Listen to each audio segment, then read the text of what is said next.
दोस्तों, यदि आप बिहार के किसी भी संस्थान से पढ़ाई करते हैं और यदि आपने प्री मैट्रिक या पोस्ट मैट्रिक स्कॉलरशिप के लिए आवेदन किया था, चाहे वो नेशनल स्कॉलरशिप के पोर्टल से किया हो या बिहार पोस्ट मैट्रिक स्कॉलरशिप के पोर्टल से किया हो, तो आप में से काफ़ी सारे कैंडिडेट का ये कमेंट भी आते हैं कि सर हम लोग का पेमेंट कब होगा। बहुत सारे कैंडिडेट का पेमेंट पेंडिंग है, कहीं उनका आवेदन किसी अलग स्तर पर पेंडिंग है। ये सब जानकारी आप जब स्टेटस देखते हैं तो वो देखने को मिलता है। फिलहाल अभी पेमेंट को लेकर अभी एक काफ़ी बड़ी अपडेट दी गई है कि जो भी स्कॉलरशिप की अब राशि मिलेगी, इसमें बिहार में बड़ी संख्या में कॉलेज फर्जीवाड़ा पाया गया है। मतलब क्या है कि बहुत सारे कॉलेज में बच्चे पढ़ाई नहीं भी करते हैं, बच्चे के नामांकन नहीं भी है, फिर भी कॉलेज उनका जो आवेदन है लेती है और उनका स्कॉलरशिप की लाभ जो है दिलवाने में मदद करती है। बहुत सारे ऐसे कैंडिडेट है जो गलत तरीके से आवेदन भी करते हैं।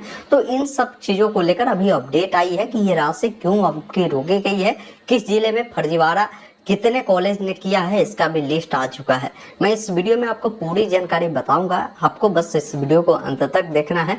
पसंद आ तो इसे लाइक शेयर जरूर कर देना है और चाहते हैं इस प्रकार की लगातार अपडेट आपको मिलती रहे तो चैनल को आज ही सब्सक्राइब कर लीजिए, ताकि आगे भी इस प्रकार के जो भी अपडेट होगा मैं देने का काम करूंगा। फिलहाल स्क्रीन पर चलते हैं, पूरी अपडेट डिटेल में आपको समझाते हैं।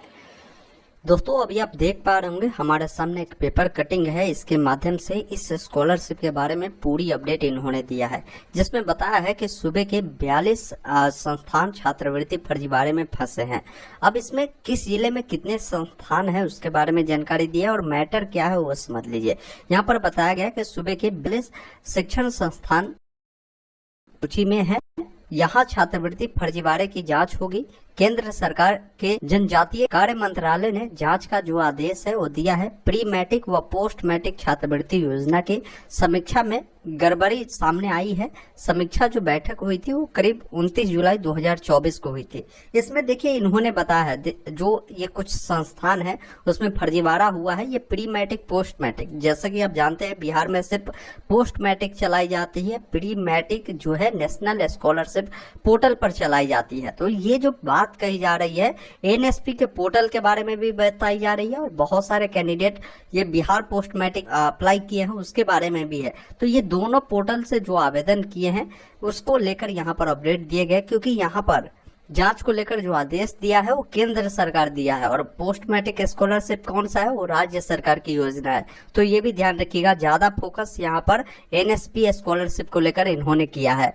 शिक्षा विभाग के निर्देशक ने 15 जिलों के जो अधिकारियों है इसको लेकर उनको जो निर्देशित है वो किया है कि इस जो जिला का जो सूची है उन पर थोड़ा सा नजर रखें और उनकी जांच प्रक्रिया को पूरा करें।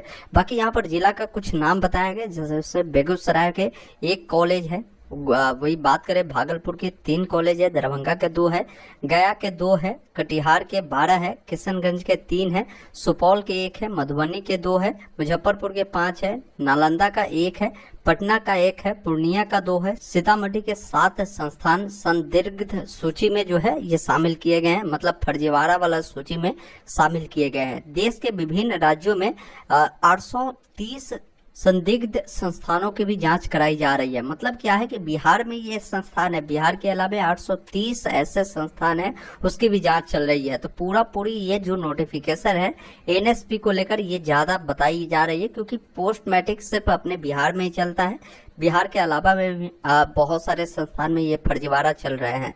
बाकी इन्होंने बताया है कि फर्जी अभ्यर्थी और फर्जी आवेदन पर छात्रवृत्ति लेने का जो मामला है वो सामने आया है। जांच पूरी होने तक भुगतान प्रक्रिया जो है रोक लगा दी गई है।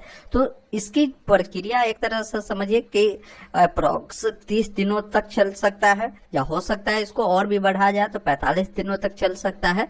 अब इस बीच में आपको पेमेंट नहीं देखने को मिलेगा, चाहे वो एनएसपी का हो या बिहार पोस्ट मैट्रिक स्कॉलरशिप का हो, क्योंकि यहाँ पर अगर एनएसपी में गड़बड़ी हुई है तो बिहार पोस्ट मैट्रिक स्कॉलरशिप में भी गड़बड़ी हुई होगी।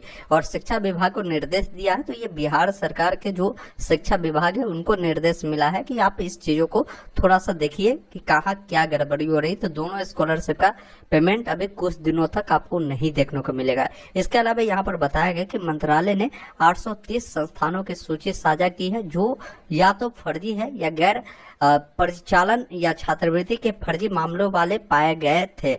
और ये मामला सीबीआई ने भी दर्ज किया है, क्योंकि सीबीआई के पास भी चला गया, क्योंकि पूरे देश में ही इस प्रकार की गड़बड़ी हो रही है। ये सिर्फ बिहार की 42 डाटा बताया है, आंध्र प्रदेश में भी यहाँ पर देखिए 8 ऐसे संस्थान पाए गए हैं, मध्य प्रदेश में 25 है, गुजरात में 4 है। ऐसा संस्थान है जो निजी संस्थानों को सूचीबद्ध करने की प्रगति UDISE AISHE कोड का सत्यापन INOS SNOS व DNO का जैव प्रमाणीकरण शुल्क कैंपिंग बाहरी राज्यों का अध्ययनरत संस्थानों का छात्र छात्राओं का जो सत्यापन है, आधार से जुड़ा बैंक खाते के माध्यम से छात्रवृत्ति का जो वितरण है समेत अन्य बिंदुओं का जो जांच है वो कराई जा रही है। आय एवं जाति प्रमाण पत्र जारी करने की जो प्रक्रिया है DBT पोर्टल पर डेटा साझा करने की जांच करनी है। तो ये कुछ प्रक्रिया है, इन सब बिंदुओं का जांच अच्छी तरीके से होगा। बाकी इन्होंने 2 पॉइंट बताया है कि केंद्र सरकार ने दिया जांच का आदेश, भेजा गया पत्र, प्री मैट्रिक व पोस्ट मैट्रिक छात्रवृत्ति में बड़ी गड़बड़ी जो है ये पाई गई है। तो ये एक तरीके से का भी बहुत सारे कैंडिडेट को बेनिफिट मिलता है और बहुत सारे कैंडिडेट को पोस्ट मैट्रिक का भी बेनिफिट मिलता है। तो ये मामला जो है मैंने आपको स्पष्ट कर दिया कि दोनों स्कॉलरशिप को लेकर है। अभी कुछ दिन आपको पेमेंट नहीं देखने को मिलेगा, तो हो सकता है आपका भी कहीं ना कहीं जो संस्थान होगा आपको लगता है कि इसमें वो गड़बड़ी कर रही है, तो इसका कंप्लेन आप लोग भी कर सकते हैं। बहुत सारे संस्थान ऐसे हैं जो जेन्युइन बच्चों को स्कॉलरशिप तो उपलब्ध करवाते नहीं है और फर्जी वाले बच्चों को किसी तरीके से वो नामांकन लिए हुए हैं, पढ़ाई लिखाई करते नहीं, उनको बेनिफिट देते हैं। तो कहीं ना कहीं ये जांच प्रक्रिया होने के बाद ही अब आप सभी को पेमेंट प्रक्रिया पूरी कराई